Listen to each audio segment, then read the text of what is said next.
السلام عليكم، يا رب تكونوا بخير وفي احسن حال. لما بيجي على بالنا ناكل تيراميسو دايما بنربطه بتيراميسو القهوه والكاكاو، بس في حر الصيف ده الليمون هو الملك.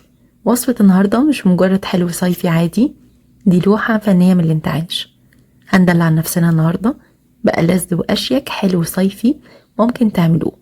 هنعمل تيراميسو الليمون الاصفر المبهج، فتخيلوا معايا كده معلقه واحده منه بس بتجمع بين طبقه بسكوت متغرقه ودايبه في سيرب ليمون منعش وكريمه ناعمه بتدوب في البق، وفوق كل ده على الوش كريمه الليمون اللي بالمزازه بتاعتها واللي بتعمل توازن رهيب بين الطبقات، يخليكم مش قادرين توقفوا اكل فيها من حلاوتها. كمان الحلو في كل ده اننا هنعملها بدون بيض وبدون فرن، يعني مفيش تعب خالص. هنعمل عظمه الكافيهات في بيتنا بأبسط المقادير والمكونات. يلا بينا نشوف عملناها ازاي. بس احب اقول لكم في الاول لو انتوا لسه مجربتوهاش فانتوا فايتكم كتير جدا. جهزوا الليمون بتاعكم وتعالوا بينا نشوف عملناها ازاي. بس الاول اعملوا لي لايك وشير واشتركوا في القناه لو انتوا لسه جديد عليها. هنسمي الله ويلا بينا على طول نبدا في وصفتنا. واول حاجه بنبتدي نحضرها في الوصفه وهو سيرب الليمون اللي بنسقي بيه البسكوت بتاعنا. بجيب كسرولة او حله صغيره وبحط فيها كوبايه واحده بس من الميه، ميه عاديه خالص من الحنفيه. عندي كمان نص كوبايه من السكر الحبيبات، والسكر هنا بيبقى مظبوط جدا. بضيف كمان ربع كوبايه من عصير الليمون المركز. كمان ليمونه من اللي انا عصرتهم دول باخد القشر بتاعها كده، الطبقه الخارجيه الصفراء اللي بره، ودي مهمه جدا ما تقلقوش منها خالص، مش هتدي مراره ولا اي حاجه. كمان حطيت كام عود كده من النعناع الاخضر وفرقت معايا جدا في الطعم. باخد الكسرولة بتاعتي كده زي ما هي وبرفعها على النار لحد ما السيرب ده يغلي معايا كده، بديله تقليبه وكده بقى جاهز على طول. بنطلعه بقى وبنصفيه كده وبنسيبه يبرد تماما ويبقى بحراره الجو. اول ما بيغلي على طول بنطفي عليه، مش عايزينه يتقل ويبقى كده عامل زي الشربات. هنسيبه على جنب. ودلوقتي هنحضر الكريمه بتاعتنا. عندي كوبايه من الحليب الساقع المتلج، ممكن كمان تستخدموا كوبايه ميه بس، وبضيف عليهم نص كوبايه من السكر.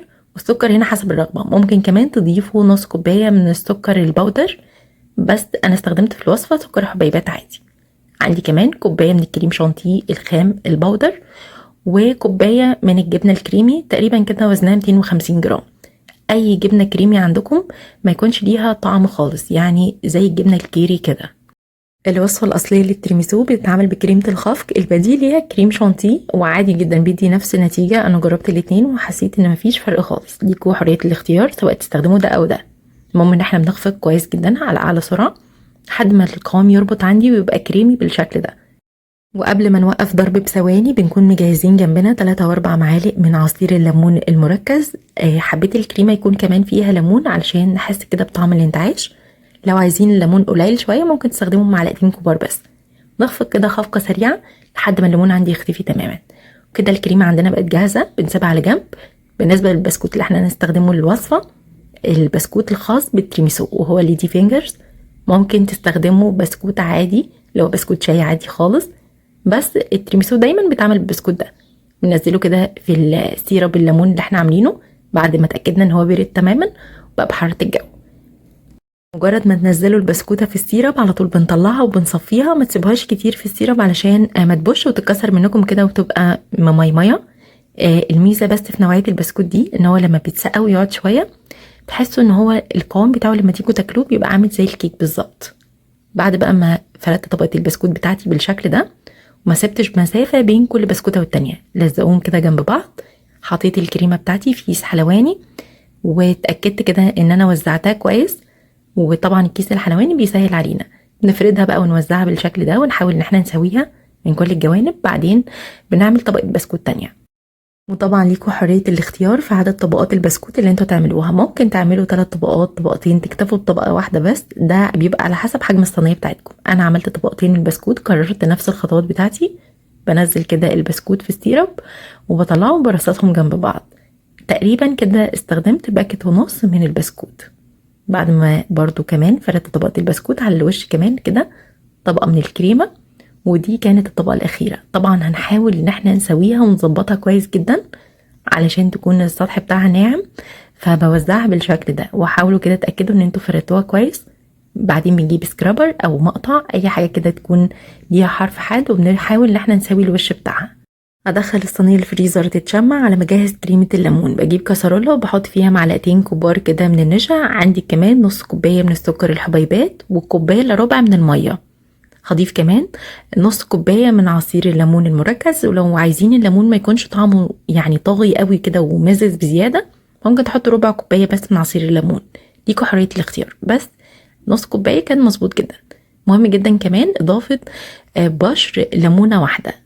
طبعا محتاجه اتقل اللون الاصفر شويه كده علشان يديني لون كده زي لون الليمون، فحطيت نقطتين من لون الطعام الاصفر. وبنقلب الاول كده على البارد لحد ما النشا عندي تدوب تماما. بعدين باخد الكسرولة وبرفعها على النار مع التقليب المستمر. اول ما الكريمه دي تغلي معانا كده وتبقبق على طول بنشيلها من على النار. بكون محضره كمان مكعبين من الزبده، مكعبين كبار، وبنقلب. الزبده بتخلي القوام بتاع الكريمه خطير جدا، وتحسوا كده ان هي كريميه، وكمان طعم الزبده فيها بيبقى حلو. بسيب بقى الكريمه دي تهدى شويه كده، يعني ما بحطهاش على طول على الكريمه البيضه، لا بسيبها تهدى شويه من الحراره مده 12 دقيقه، علشان ما ينفعش انزلها وهي سخنه على الكريمه، هتسيح كل الطبقات اللي تحت. فمن وقت للتاني كده بنقلب فيها مده 12 دقيقه لحد ما تهدى شويه. بعدين بطلع الصينيه بتاعتي من الفريزر وبنصب الكريمه عليها بالشكل ده. بنوزعها بقى على طول اول ما بنصبها قبل ما تعمل قشر على الوش كده علشان تتفرد معايا بسهوله. بوزع بقى وبفرد كده بسباتولا، وهتلاقوها بقى ان هي بالشكل الخطير ده.